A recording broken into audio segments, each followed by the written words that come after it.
Ok, e para entrar agora no nosso último assunto, embora foi um modo chamado de processamento de dados, a gente viu mais questões de paralelismo em como processar dados, né?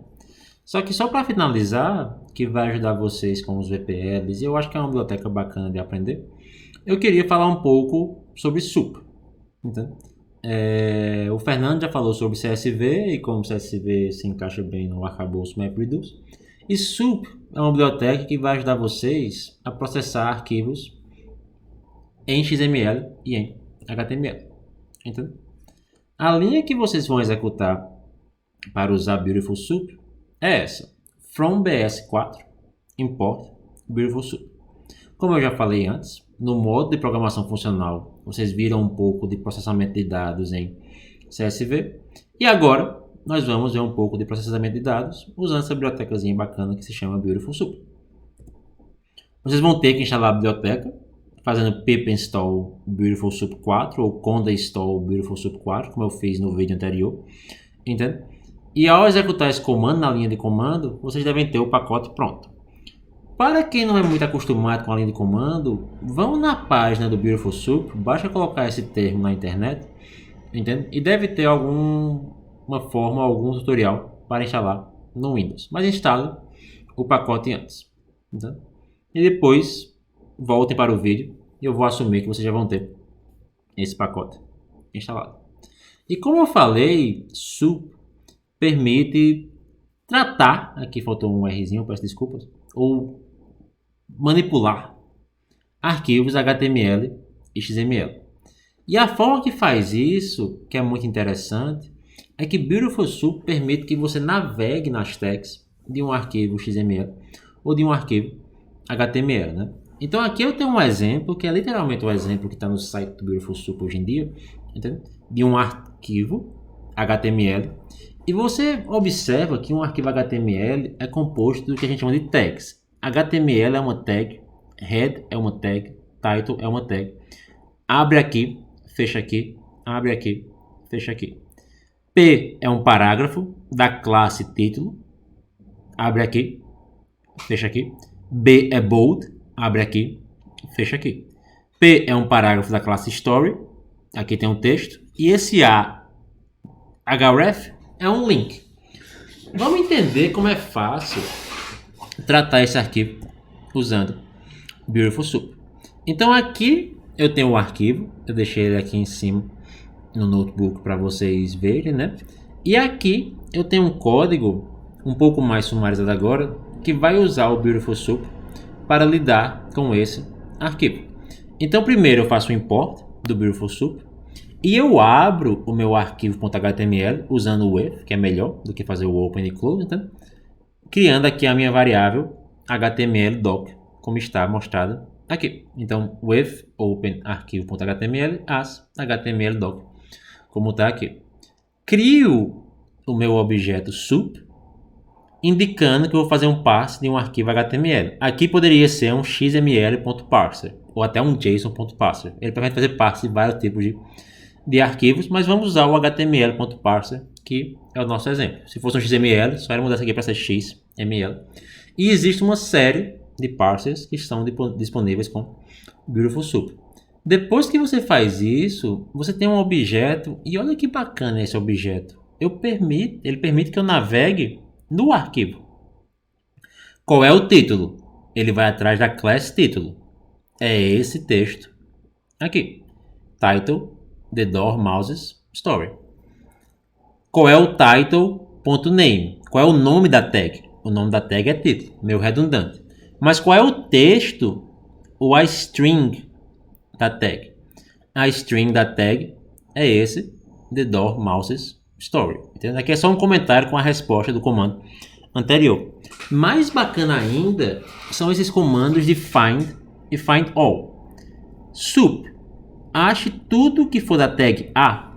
Existe nesse arquivo 1, 2, 3 exemplos da tag A. 1, 2, 3 exemplos da tag A são retornados com uma lista. Ache tudo que tem um ID link 3. Só tem uma coisa com ID link 3, que é esse link aqui. E eu consigo caminhar nesse arquivo para cima e para baixo para fazer o meu processamento. E aí como é bem interessante.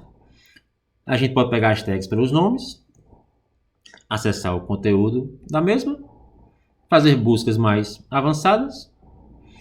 E a coisa fica mais interessante quando a gente começa a ter um sup um pouquinho mais avançado, assim, né? Ao invés de usar esses atributos, title.string, essas propriedades, né? Como vocês aprenderam lá com Douglas, que isso são properties no fim das contas, entende? A gente também pode fazer um acesso via dicionário. Então, o que foi que eu fiz nessa linha aqui? É a mesma chamada de antes. Sup, ache todos os links, vai vir esses 3 links aqui, esses 3 href, porque são as. Do primeiro, pegue a class. A class aqui é sister. E note que vai imprimir para mim sister. Ou sup, ache todos os links e do primeiro, pegue realmente a URL, que está aqui a minha URL, que é example.com/else. Então eu tenho tanto o acesso por propriedade quanto o acesso por dicionário dos meus atributos, permitindo assim navegar no arquivo e processar o arquivo de uma forma bem inteligente.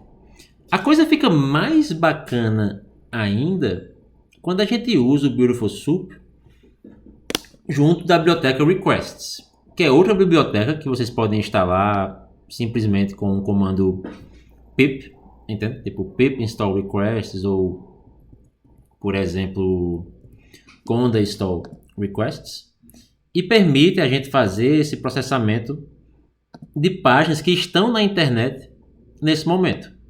Então eu só vou pegar aqui essas chamadas, na verdade eu quero pegar essa URL aqui, que eu tenho que copiar, porque eu vou precisar dela no meu exemplo, eu não guardei ela no terminal, entende? Então só copiar isso aqui e vou agora mostrar para vocês o sup executando. Aqui é um terminal Python, que eu já rodei o comando Python. Eu faço o import do Beautiful Soup. Deu algum erro aqui, porque faltou um U. Eu vou fazer o import agora da biblioteca Requests, que é uma biblioteca que permite que eu abra URLs, entende? E eu vou baixar essa URL aqui. Então isso aqui é a minha URL. E o que é essa URL que eu separei para vocês nesse exemplo? Se vocês forem no projeto Gutenberg, que é de onde saiu os textos do primeiro VPL, são livros abertos, entende? E aqui eu posso ver quais são, por exemplo, os livros mais baixados no projeto Gutenberg, que é aquela URL que eu colei ali, né? E aqui eu tenho os nomes dos livros mais baixados no projeto Gutenberg. A Metamorfose de Kafka, O Orgulho e Preconceito de Jane Austen, Alice, entende? Várias coisas bacanas que vocês podem baixar e ler vocês mesmos. E eu consigo vir aqui e fazer um requests.get URL para pegar, ver uma resposta 200 dizendo que eu peguei com sucesso. Então eu vou jogar isso num HTML, entende? E agora eu posso fazer o meu Beautiful Soup com o meu html.string, só confirmar aqui se é isso mesmo, .text, desculpa, porque aqui eu retorno um atributo .text, a soup, e eu permito agora navegar nesse HTML que eu baixei da internet. E eu posso dar uma olhada aqui no meu browser, vendo aqui, aqui deve ser aqui, eu peço desculpas, para ver o editor, console, editor de estilos, desempenho, depuração, código fonte da página, Ctrl U. Então isso é a página HTML. E eu posso pensar o que eu quero, né? Se eu quiser o nome dos títulos, ou se eu quiser talvez o link deles, né? Existe um class title com os nomes. Então vou atrás desse class title aqui. Eu posso fazer print sup.find all class. É bom ter esse underscorezinho aqui, só porque class é uma palavra-chave reservada em Python, e me retorne todos os tipos. E agora eu tive um pequeno erro. Eu peço desculpas aqui. Um pouco estranho. Estranho esse meu attribute error enter.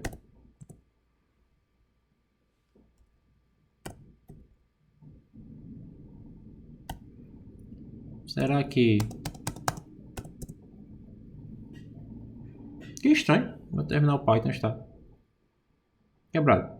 Mas só para não quebrar o vídeo, eu vou mostrar aqui o Beautiful Soup rodando. Peço desculpas mesmo. Beautiful Soup não funciona com um with. Por quê? Porque o meu texto já é uma string. Olha aí. Entende? Como o meu texto já é uma string, eu não preciso fazer o open e close. Eu vou deixar o vídeo como está. Assim vocês têm no último vídeo pequenos erros que eu comentei. E agora eu posso fazer o meu find all com a class title, entende? E você vê que quase que deu certo, né? Tem aqui Moby Dick, The Yellow Wallpaper, Alan Poe, mas tem alguns outros titles que não são o que eu quero, né? Então eu tenho que observar aqui nesse arquivo HTML outra forma de achar esse conteúdo, né? Parece que primeiro eu tenho que navegar para um cell content, ou talvez eu possa fazer outra coisa, né? Eu tenho algumas classes que são bem interessantes. Tem essa classe aqui, BookLink. Entende? Então eu posso talvez navegar para a classe BookLink. Será que funciona? Que vem um conteúdo mais complicado. Entende? Porque cada BookLink é um conjunto de coisas, mas que tem o title. E se eu pego o primeiro BookLink que eu achei, é esse índice 0 aqui. Porque eu estou imprimindo aqui o print, desculpa. É o índice 0 aqui.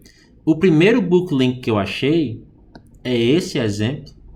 Só deixando claro que o erro anterior que eu estava botando o índice 0 na saída do print, mas o primeiro BookLink é isso aqui, que já é um livro, né? E eu posso nesse BookLink, índice 0, fazer um ponto find agora, class igual a title, e eu pego orgulho e preconceito. Entende? Olha que bacana a coisa está funcionando. E eu posso pegar a string, que é orgulho e preconceito. E eu posso brincar cada vez mais, né? Assim, eu peguei um título agora, né? O que eu poderia fazer? Eu posso definir uma função, tipo algo assim. Vou fazer com def. Não, dá para fazer com lambda, talvez. E essa função, basicamente o que ela faz na tag, que eu vou passar para ela, é o que? Ela vai fazer tag.find class title.string para retornar aqui uma string. E eu posso fazer um map em todos os booklinks, como está aqui, um map em todos os meus booklinks, passando essa minha função mTitle